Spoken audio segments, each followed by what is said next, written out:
Hi, welcome to the latest companion video to the Bob and Nella's World Travel Blog, number 7 in the series. Even if you haven't seen the other videos, you may still have guessed that I'm Bob, and this is Nella, to whom I've been happily married for more than 30 years. She enjoys the travels and tolerates the videos. In this video, we'll be looking at the Great Synagogue of Budapest. I should probably insert a disclaimer here, and a warning. First, the disclaimer. Nella and I are not Jewish, and I, for one, had never been inside a functioning synagogue before visiting this one. I'll describe what we saw, and I'll add information about Jewish traditions and practices using what I could figure out from various internet sources. But as you're no doubt aware, the internet can be an iffy kind of place, so I apologize in advance for the things I get wrong.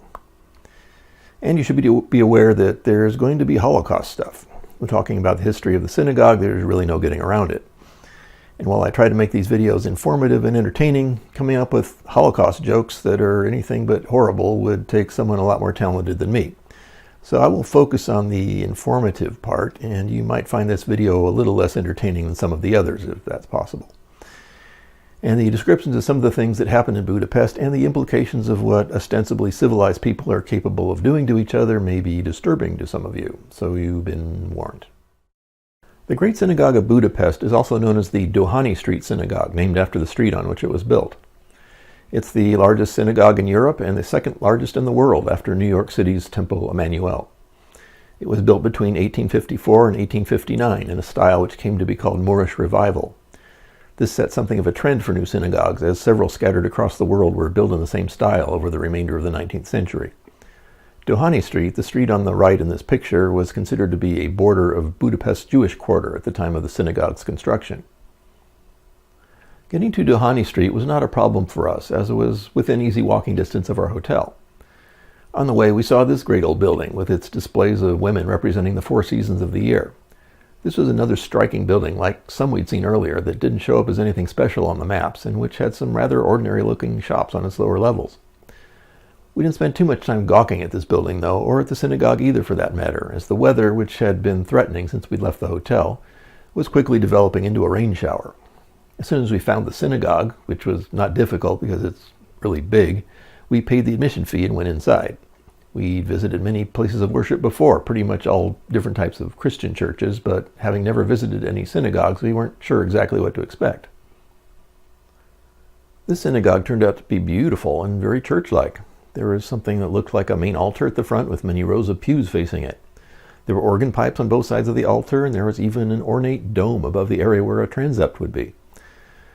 There were 2 things that looked like pulpits. Christian churches tend to have just 1, but 2 is not unheard of. And there were 2 levels of balconies along both sides of the building. However, as one would expect, there weren't any crosses or Jesuses or virgins or saints anywhere, and there weren't any of the side chapels that are commonly found in large churches. And while major churches are typically bursting with imagery, leaving no doubt as to what kind of building you're in, the religious imagery in the synagogue seemed unobtrusive. There were a few stars of David here and there, and some Hebrew inscriptions, but not many of either. And one procedural detail took us by surprise. When entering a Christian church, if you're wearing a hat, you must remove it. But in the synagogue, it was required that you wear a hat, at least if you're male, and if you didn't have one, there was a stack of white paper yarmulkes from which you could pick one up. But I was already wearing a baseball-type cap, a souvenir from a trip to New Zealand. This one, as a matter of fact. And this was apparently okay. The layout of the synagogue was apparently somewhat unusual. From reading about it, it seems a church-like layout is more typical of a neologue synagogue, which this was, as opposed to an Orthodox synagogue.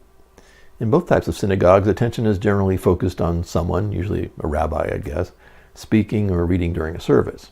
In an Orthodox synagogue, this area of attention is evidently more in the center of the building, with seating surrounding it, making it easier for everyone to hear. In both types of synagogues, men and women are normally kept separated from each other, I guess so they'll keep their hands to themselves and pay attention. Sometimes there's a curtain separating the men's and women's sections, but in synagogues like the Great Synagogue, women are relegated to the balconies. In all synagogues, there's a container called an ark in which the synagogue's Torah scrolls are kept. The Torah consists of 5 books of the Old Testament. For those keeping score, these are Genesis, Exodus, Leviticus, Numbers, and Deuteronomy. The ark is typically placed on a wall, usually a wall facing Jerusalem. The Dohány synagogue actually has a somewhat awkward orientation relative to the street to accommodate this requirement. Its ark must also be unusually large, as it needs to hold more than its own Torah scrolls. During the Holocaust, a number of synagogues across Hungary were destroyed, and where possible, the scrolls were rescued and collected here. Having seen what there was to see in the synagogue, we left the building and started checking into other points of interest located on the grounds. There's a wing of the building that holds the Hungarian Jewish Museum, but we didn't look into it. This was going to be our last day in Budapest, and there were other things we still wanted to see. We figured the museum would take time and would mostly have Jewish artifacts we wouldn't understand, or Holocaust exhibits, which would be depressing. So instead of going to the museum, we walked through a courtyard adjacent to the synagogue. The rain had pretty much let up by this time, but we couldn't go into the larger part of the courtyard as it was roped off from the arcaded walkway. But we could see that the courtyard had some grass and some planter areas with trees and ivy growing in them. Leaning against the edges of the planters, there were many stone slabs with people's names on them, along with years of birth and death. All of the deaths appeared to have occurred either in 1944 or 1945. The place had the appearance of a stonecutter's yard, filled with finished headstones awaiting transport to a cemetery. Some minimal investigation revealed to us that this actually was a cemetery. Apparently this is highly unusual, as there are actual rules against having cemeteries adjacent to synagogues. Some background helps to understand what happened here. Again, this is based on internet sources, which are often unclear or contradictory about things like timelines, numbers, or things that happen behind the scenes. Things didn't go well for Hungary in World War I. The country had been on a losing side, and the terms of the Treaty of Trianon dictated that the Austro-Hungarian Empire would be dissolved, and that Hungary would lose 2/3 of its territory and population. A democratic government was established, but a group of communists took control in March of 1919. They created what they called the Hungarian Soviet Republic, which ended up lasting about 4.5 months. This government was unpopular at home, where squads of thugs went around terrorizing people to suppress dissent, and among the neighboring countries, which the Hungarian Soviets were working to undermine. Eventually, the Romanian army moved in to express their displeasure, and the Hungarian communist officials were forced to flee. Most of the leaders of the communist movement had been Jews, and this didn't escape the notice of the populace, who hadn't been too fond of Jews to begin with. Other resentment of Jews came from the fact that they were abnormally successful from a career standpoint and were overrepresented in professions such as medicine, law, and finance, when compared to the portion of the population they comprised.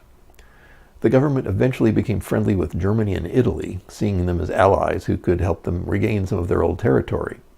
And with the climate of anti-Semitism, German ideas on how to deal with Jews started to become more popular. This led to anti-Jewish laws being passed beginning in 1938, modeled on Germany's Nuremberg laws, which restricted the number of Jews that were allowed to enter certain professions, and restricted interactions between Jews and non-Jews, prohibiting intermarriage, for example. In 1941, after the start of World War II, all Jews in Hungary that weren't able to prove their residency since 1850, which was about 20,000 people, were deported to southern Poland, where they were picked up by German forces, transported to the Ukrainian city of Kamieniec-Podolski, and shot to death in an infamous massacre. Back in Hungary, there was a certain amount of unsanctioned persecution of the remaining Jews. In addition, many Jews were used by the Hungarian army in an unarmed capacity as part of the fight against the Soviet Red Army. Something like 42,000 of these workers died either performing their duties or in Soviet POW camps after being captured. However, the government, under head of state Miklos Horthy, resisted German requests to deport the Jews to concentration camps. In March of 1944, the Germans lost patience over this and over ongoing territorial disagreements and installed a pro-Nazi government in Hungary of their choosing. Horthy was allowed to stay in the government but no longer had any real power. Deportation of trainloads of Jews began in early May, starting with Jews living outside of Budapest. The operation became very efficient, with 12,000 people a day eventually being deported on trains headed mostly to Auschwitz, where most arrivals were sent directly to the gas chambers, while others were used as forced labor. The German officer overseeing the deportations, Adolf Eichmann, was well pleased with the operation, which was mostly conducted by Hungarian members of the gendarmerie. The operation continued into July, by which time more than 400,000 people had been deported. Very few Jews from the Hungarian countryside were able to escape deportation. The next phase of the plan would have been to begin deporting Budapest Jews, who numbered more than 200,000. However, by this time, a report called the Verba-Wetzlar Report, written in April by 2 Auschwitz escapees and detailing the camp's atrocities, had become widely known, and Allied plans to hold Hungarian officials personally responsible for the deportations became known to the Hungarian government. Horthy at this point was able to gather enough support within the government to order the deportations to cease. This is why they stopped in July. The Germans protested but were successfully ignored. This was only possible because Romania had left the Axis powers and was now fighting with the Soviets against Germany, and the Germans had their hands full.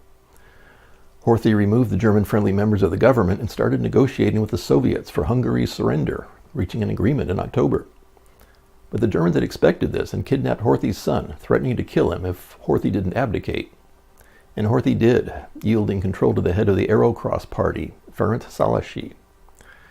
The Arrow Cross Party had existed since the 1930s and had support from elements of the military and from agricultural workers.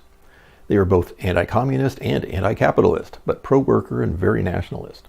They'd been outlawed since the start of the war, but had been re-legalized when the Nazis moved in. They had disagreements with Germany on territorial matters, but were in substantial agreement on their racial policies. When they took power, they weren't able to resume the Auschwitz deportations, as developments in the war had made this unfeasible.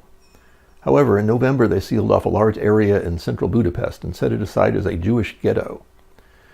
The Jews of Budapest were collected into this area with no food, medicine, or sanitation services allowed in. People were gradually let out of the area, but only to work as forced labor for the army or as part of death marches to the Austrian border, where large groups of people were picked up and sent to concentration camps.